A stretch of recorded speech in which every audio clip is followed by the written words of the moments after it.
Hey everybody, it's Matt from Go Golf, and in today's video we are going to go over a round of golf that I played just a few days ago, and I want to give you some insights in this video as to how I practice and how I can take something that I see on the course and maybe you can learn something about your game for there as well.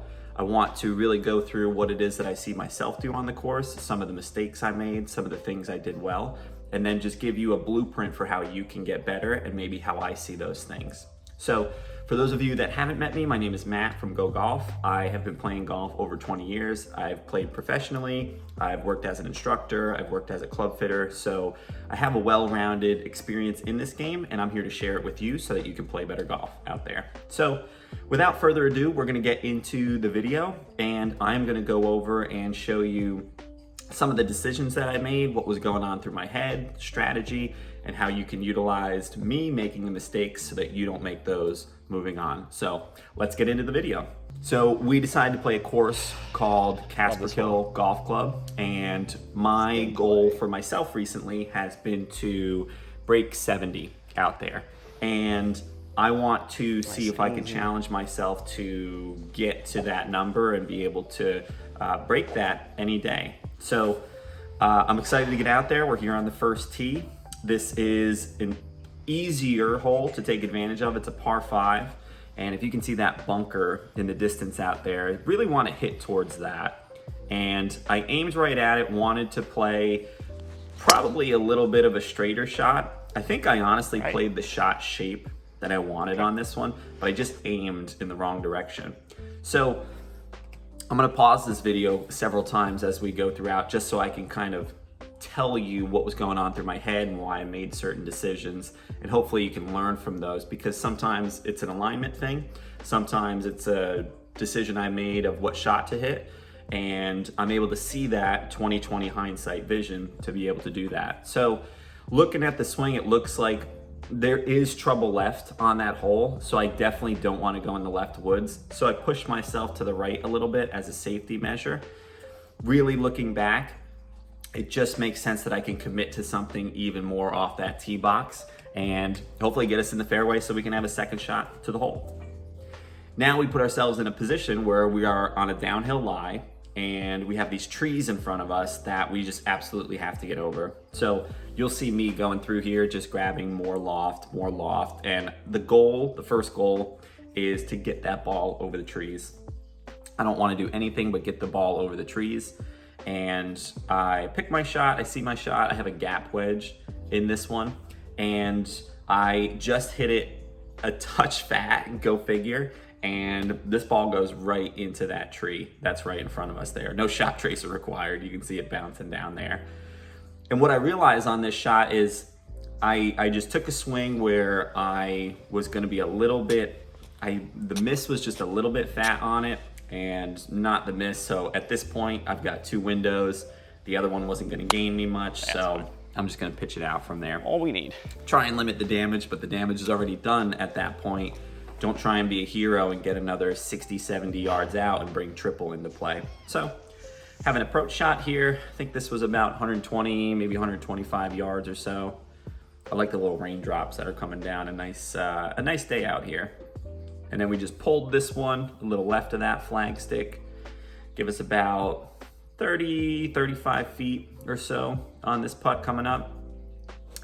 And I figured I would just annotate here and give you some of the things I'm doing over each shot. For putting, I use an alignment on the line, and this is something I've been working with a little bit more recently, just so I have something I can be accountable to as I am setting up over each putt. You'll see me kind of feel out the distance there, give it 2 strokes for trying to feel out how far it's gonna go. First green is always kind of a little bit of a guess, it feels like. And we're able to lag that one up there just a couple feet away and tap that sucker in. And not the start that we're looking for, but we limit the damage. 1 decision off the tee, excuse me, put us a little bit right, didn't quite execute the second shot. 20/20 hindsight, I'd probably just pitch that out into the fairway and would have saved me a stroke, get us a par here. So here we are on the second hole. I've got driver again, and you're gonna see me rehearse this little fade motion I wanna cut across the ball because I wanna see that same shot shape. You got trees left and you got not really out of bounds, but just woods left. So if that ball goes there, it's not where we need it to, not where we need it to be. Alignment was good, but I just hit it off the toe, and here we go, 0 for 2 off the tee, and that one goes into the trees there. But luckily enough, so I went into these trees over here, but we are able to find the ball. Here, and I think I found my ball.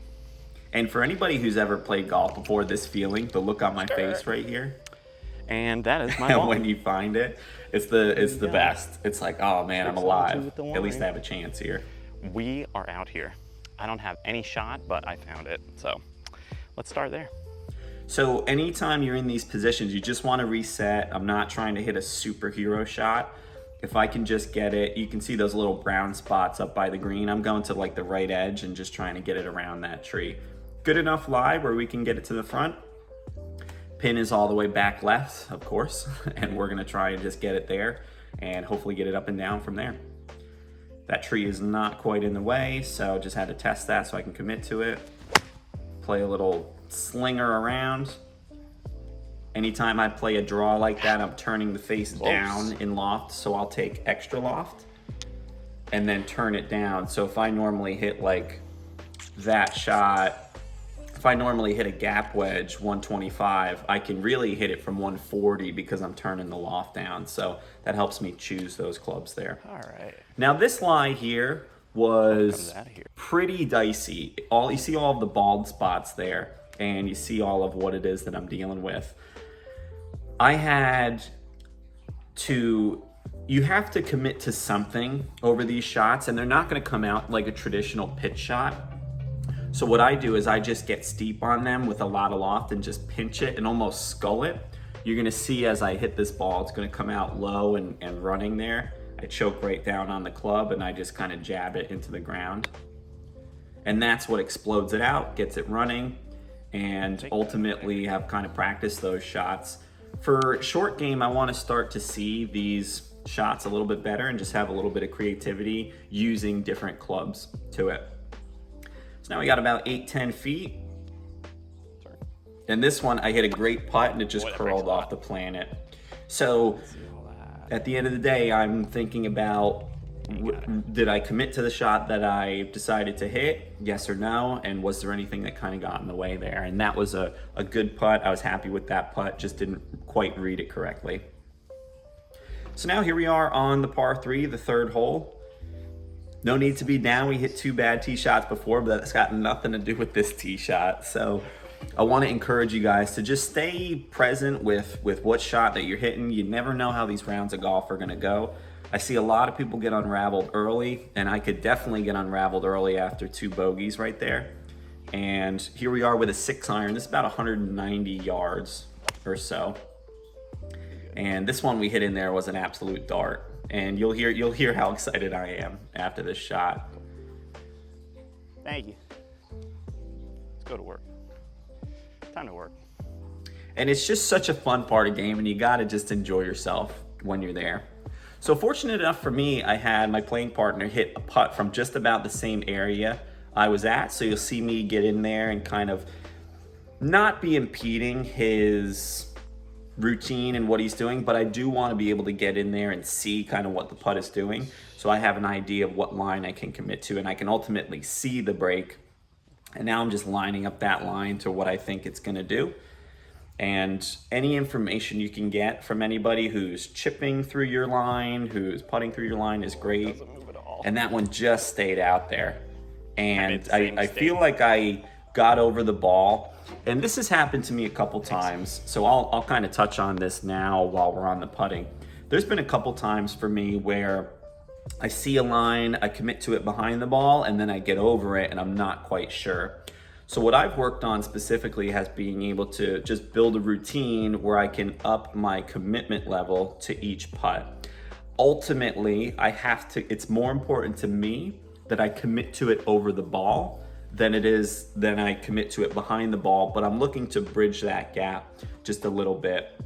So you'll see Jim Furyk is an example of this. If you can see him putt, he'll get over the ball to where he's gonna putt, sit there because he's about to be there hitting the putt, and then he'll step off of it and go read it. So I'm looking at these videos and wanting to incorporate a routine like that. But just to go over a little detail of why I feel like I missed some of these putts, there's been a couple in the last few days where I've had that happen, and I know I've hit a good putt and I just felt I was misaimed over the ball, and I hit it anyway, and we, go figure, missed the putt. So all good in the hood.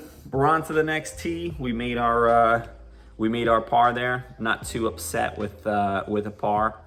So now we're gonna get on the next tee box. This one is about 300 yards to the hole. And I always like to take driver here and try and hit it up by that bunker. Anything to the right there is totally fine. So you'll see kind of how I aim here. Stay out of I'm there. definitely aimed way up to the right. The only problem on this tee shot is that I decided to hit a little bit of a draw, and I just overdrew it there, and it wasn't the shot that I should be hitting. I need to really commit to the edge of that tree line and to hit a fade off of that, because if I just push it, I'm totally fine. I could be 60 yards away and have a shot, but now I'm kind of stuck behind this ball here, or stuck behind these trees here, and I gotta hit a 80-yard stinger through there, which is just not the shot that we need to be hitting. So I go through and hit this shot, get it past the tree, but am ultimately still chipping after that. And this whole location that was left there was right on a ridge. You're gonna see the putt in a minute, but I hit a great pitch shot here that I was actually very, very happy about. It was only about maybe 3, 4, 5 feet from being ideal and right next to the flagstick, but then you'll see all of what happens after this. And these are the little things in golf that just, you can make one little mistake and it can just get away from you. Like the drive for me was one bad decision, and then you just see I've kind of been in this proverbial jail over the next couple shots here is what it felt like. I watched the guy that putt right before me on this putt, and that thing rolled like 20 feet by. So you can see how I hit this thing. Tap it super high, and there it goes a good 6 feet down the hill there. I had to give it a little bit of magic to stop. I didn't want to see it go any further. So luckily, I just get right up and hit these shots. If it's that slow coming down the hill, it's gonna be pretty darn, or that fast, I should say, coming down the hill, it's gonna be pretty darn straight going up the hill. Still missed it out to the side, but I still want you to hit those shots with some confidence there. This is another par 5 that we have. And this is one that you basically just go anywhere right of that red tree that's on the left edge of the fairway there. And you have just the whole golf course, the whole state of New York out to the right there. Don't want to go in the trees out to the left. So I like my aim. Aimed basically right down the left center to the center, and then just hit that little push right there. Ultimately, at this point, not feeling great with the driver. So there is this feeling of just trying not to get in trouble with it. So we hit it where we hit it. A little bit of rough here. We got about 205 to the front edge of the green. Pin is all the way back there. I don't want to do anything greedy here and hit. If you hit a hybrid, hit a wood or anything like that, it just brings left and right into play. I knew I could hit this 5-iron basically right at the green. If I caught a flyer, I could get it to run a little bit. It's a little bit wet today, so not anticipating a ton of that, but hit a good golf shot up there and then just basically got it caught a couple yards short of the green. So happy with that result. We got ourselves a little pitch shot right here. And this pitch shot, you see how softly it lands? That ain't it. Just the wrong club. I hit a good shot. I needed to have a little bit less loft. I think I took a sand wedge, but really needed a gap wedge there. Gosh, and hammered it. here we are rolling it up the hill.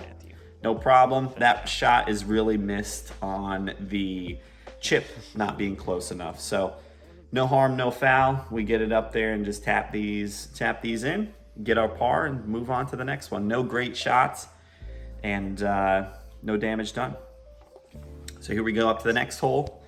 Next hole is about 330.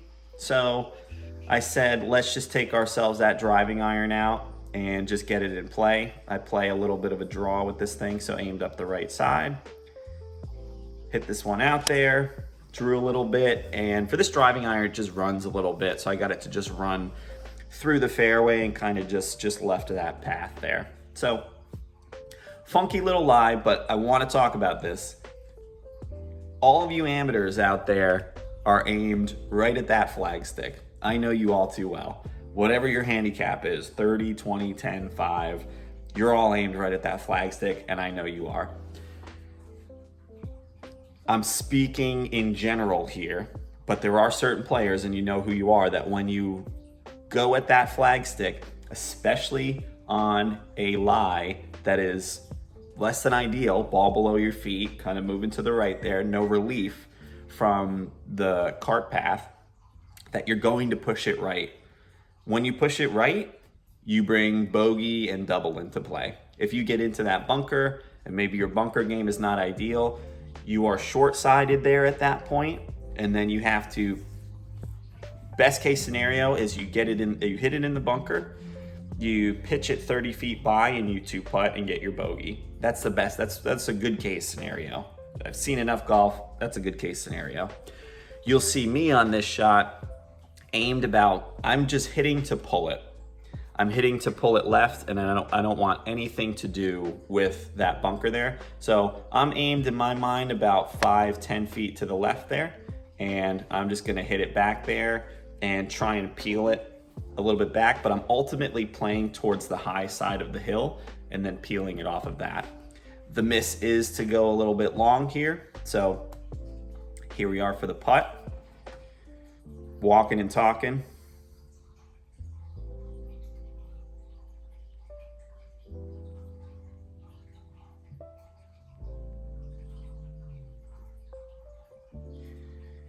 And we leave this one right on the edge, but great putt. Put it right down there, no harm, no foul.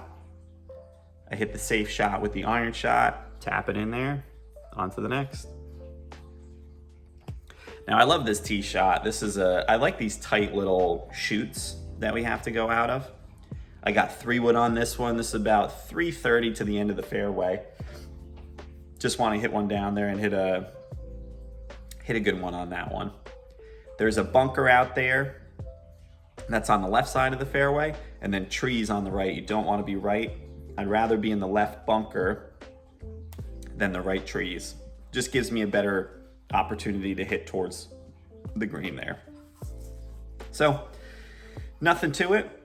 Nice little wedge shot, commit to your target. I always like to, on these downhill lies, just make sure I can kind of brush the grass, make sure the bottom part of my divot feels good. So go ahead and do that, hit it a little bit left. Got ourselves a good look at birdie. So now this one's coming right back up the hill, put ourselves in a good position. Commit to the line and walk it in. I like the feeling of walking it in. Even if I'm gonna miss some of them, I'd like to, I'm going up there, I know it's gonna be close and just feeling good over them. So now we got ourselves the 8th hole, par 3. This is, I think it was 190 to the back edge of the green. Pin is all the way back, and there's 2 tiers to it. And I needed anything that got to the 2nd tier, so I took the extra club here and then just hit it smooth, and we got it back to that back tier there, and I was actually very happy about this shot. Gives ourselves a look, not in too much trouble out there, and on to the next one. First birdie of the day in the books. It's about time. Get us back to 3. Tons to appreciate out here though. Look at this. Look at that. Now that's a golf course. 8th hole here, got another birdie look. A lot of these are gonna have to go, so it is game time. And you can see about 20 feet or so.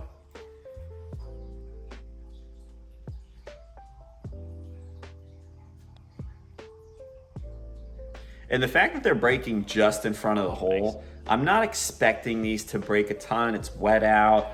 I have played these greens enough, but there's been 2 that have just been Just subtle misreads, but I like the putts that I'm hitting at the end of the day, and speed was ultimately really good. Ninth hole, one of my favorite tee shots, dogleg left up the hill, and I'll just let my commentary take it away from here.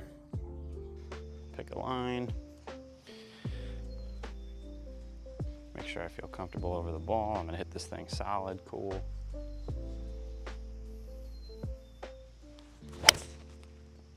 Oh, that's pretty.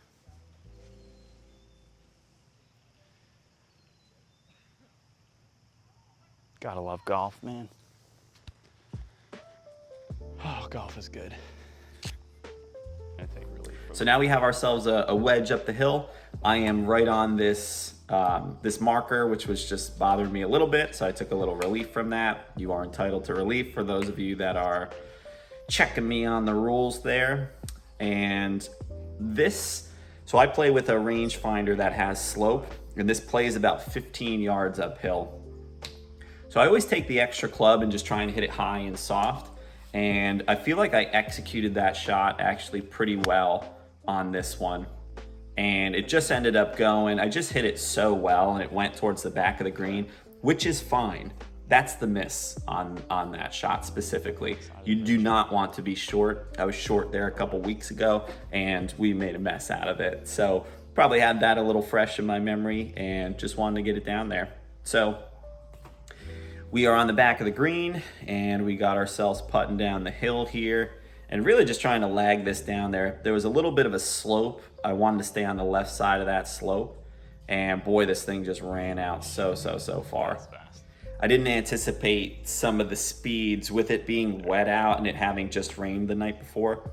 It was a little bit of a deceiving appearance out there, which is golf in a nutshell. So we got this one coming back just a little bit low and just missed it. So you can see I had a few 3-putts up there, which this is one of my higher scores that I've had, but I'm showing it because I want to show you, I don't feel like I played too bad. I had a couple drives where I didn't like how I set up to it. I didn't like how I aligned to it. And then I had a couple short game shots where I don't think I really picked the right club. I don't like, you want the ball to roll out a little bit. And then there were just a couple putts there. So you can go over this round and say, man, I played terrible, I this, I that. But it's good to know some of the things that you did well and some of the things that you can improve on. So I can tell you that after this round of golf, the next week that I had, my practice routine had to do with committing to my driver and coming up with a game plan for that. And that includes for me just being able to go on the range, and I'm a club fitter, so I'm comfortable messing around with the settings. I'm comfortable messing around with some of the ways that I set my clubs up. I can change grips and whatnot, but I'm ultimately getting more committed to my shot. And I've switched out and put the mini driver in play. So I have a mini driver that I play, and I just have not been hitting that poorly at all. I'm actually really enjoying how I'm hitting it. This was the new Titleist GT driver, so I wanted to get some reps in with it. Had some good days with it for sure, but I ultimately like how safe the mini driver is and how I can score with it. With the goal being score, I want to be in play more often. And yes, I can hit the ball farther with the driver, but it's not that much farther. If I hit 1 or 2 in the woods, that takes away all of my distance there, ultimately. So I'm working on the driver. I'm going to work on my short game with being able to use things like the gap wedge and maybe even the pitching wedge more often. I don't really pull pitching wedge around the green for those long bump and runs there, but something to consider.